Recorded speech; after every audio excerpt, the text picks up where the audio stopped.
Quelle est la différence entre le jeûne intermittent et la restriction calorique, les régimes hypocaloriques? C'est ce qu'on va voir dans cette vidéo, car il y a pas mal de gens qui pensent que le jeûne intermittent, c'est juste consommer moins de calories que ce que le corps a besoin, et c'est grâce à ça finalement qu'on perd du poids pour ceux qui veulent perdre du poids.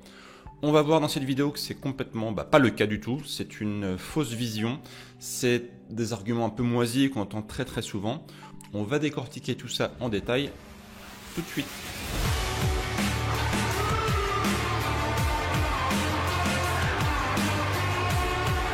Si vous n'êtes pas encore abonné à la chaîne YouTube de BeMove, pensez à vous abonner. Je sors 3 vidéos par semaine, le lundi, le mercredi, le vendredi. 3 vidéos pour que vous restiez en bonne santé, que vous compreniez tout de l'alimentation santé, l'alimentation qui permet de rester en bonne santé sur le long terme. N'hésitez pas à vous abonner et à cliquer sur la petite cloche afin d'être notifié dès qu'une nouvelle vidéo est sortie. On va donc commencer par des petites définitions essentielles. Alors, un petit rappel sur la restriction calorique. En théorie, si on suit un régime pauvre en calories, c'est-à-dire hypocalorique, on est supposé perdre du poids, puisqu'on oblige l'organisme à puiser dans ses réserves. C'est d'ailleurs la base de beaucoup de régimes. Et c'est vrai que les résultats peuvent être là. Néanmoins, ce type de régime amincissant peut avoir des conséquences néfastes. Car en privant le corps d'énergie, on crée parfois une réaction en chaîne, puisque le corps se met alors à stocker tout ce qu'il trouve de peur de manquer de carburant. C'est le fameux effet yo-yo. Et au-delà de ça, ça peut emmener d'autres problèmes sur la santé, comme par exemple des problèmes de stress, des problèmes intestinaux, des problèmes hormonaux aussi, car parfois on diminue les graisses. Or, les graisses, c'est super important pour justement le système hormonal. Le problème aussi, c'est que beaucoup de gens ont une vision un peu basique de la restriction calorique. C'est qu'en fait, les aliments sont juste des calories. Mais en fait non, les calories ne sont pas égales entre elles. Une calorie n'est pas égale à une calorie. Car dans beaucoup d'aliments, on va avoir par exemple des fibres, des minéraux, des vitamines, des oligo-éléments qui vont permettre justement à l'aliment d'avoir un effet beaucoup plus global. Et c'est pas juste le nombre de calories qui compte, c'est l'aliment dans son intégralité. En ce qui concerne le jeûne intermittent, si vous suivez mes vidéos, vous savez que le jeûne intermittent, c'est juste sauter un repas dans la journée. C'est en fait ne consommer que 2 repas au lieu de 3. Et c'est tout. Alors bien sûr, si vous suivez mes vidéos, vous savez que je vous incite à consommer des aliments de qualité. Ça, c'est vraiment très important. Car jeûner en consommant de la junk food, ça marche pas. Et ce qu'il faut bien comprendre, c'est que le jeûne intermittent, c'est juste enlever un repas dans la journée.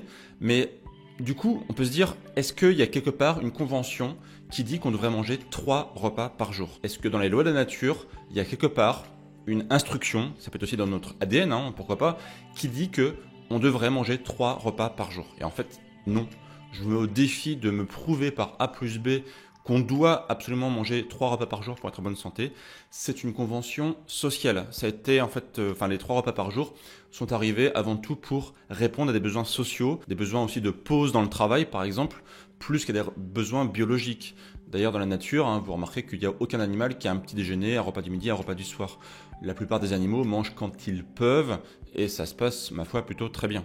Les repas permettent d'ordonner, de structurer notre journée, mais c'est tout en fait. Il n'y a pas de raison biologique derrière qui fait qu'on doit manger 3 repas par jour. D'ailleurs, je vous ai fait d'autres vidéos sur le sujet où je vous expliquais que peu importe finalement quand est-ce qu'on mange nos calories. À partir du moment en fait où on mangeait suffisamment de calories dans la journée, si on aime compter en calories, qu'on mange par exemple nos calories sur 2, 3, 8 ou 10 repas, finalement peu importe. Il n'y a pas trop d'impact sur la santé, enfin en théorie. Car oui, plus on mange, plus on va sécréter d'hormones liées à la digestion, comme par exemple l'insuline, qui vous savez que si vous suivez un peu mes vidéos, qui est particulièrement impactante pour tout ce qui est prise de poids et qui peut aussi avoir des conséquences sur le long terme. Lorsque l'insuline est beaucoup trop sécrétée par le corps, on peut créer ce qu'on appelle de la résistance à l'insuline, qui est le début de beaucoup de pathologies, notamment comme le diabète. Donc pour revenir à nos moutons, beaucoup de personnes pensent que jeûner égale déficit calorique.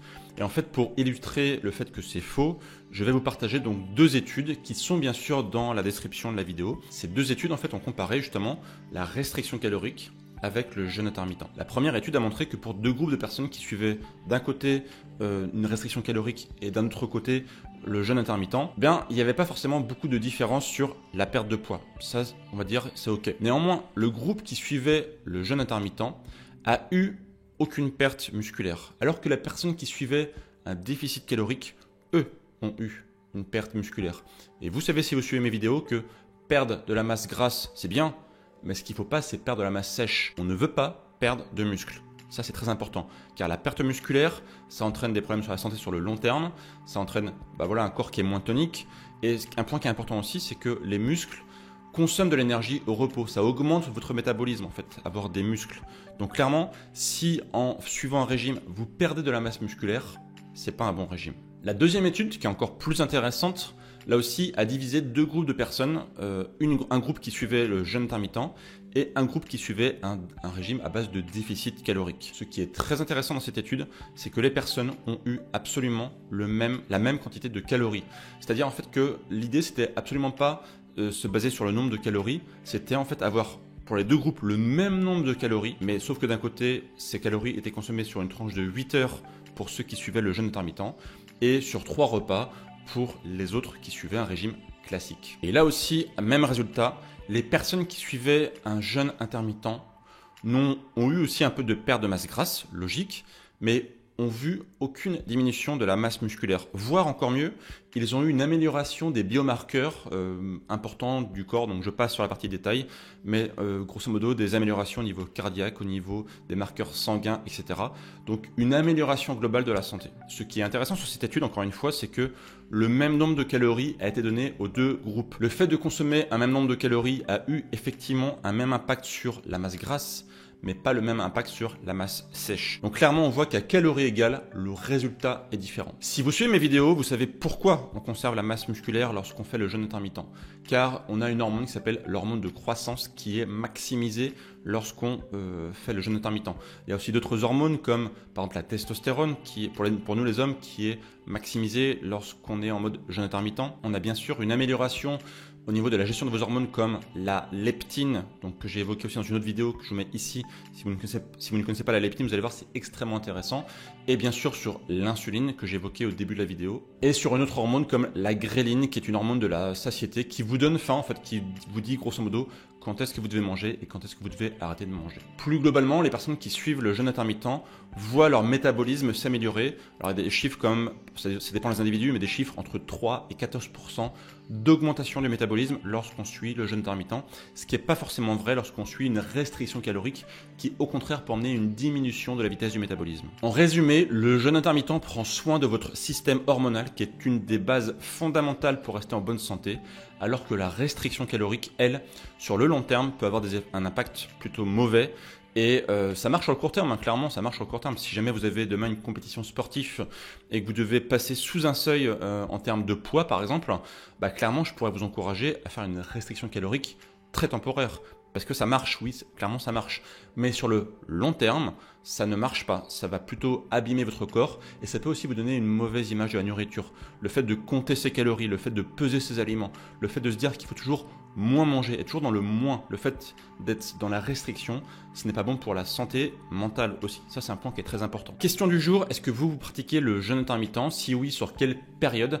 Dites-moi ça en commentaire, on pourra en discuter ensemble dans l'espace commentaire. Et si vous souhaitez en savoir plus sur le jeûne intermittent, savoir comment bien démarrer sans faire les erreurs de débutant, ça c'est extrêmement important. Je vous mets une vidéo complémentaire juste en dessous, n'hésitez pas à aller voir. Et moi je vous dis à bientôt pour de prochaines vidéos. Et d'ici là bien sûr, prenez soin de vous. Ciao!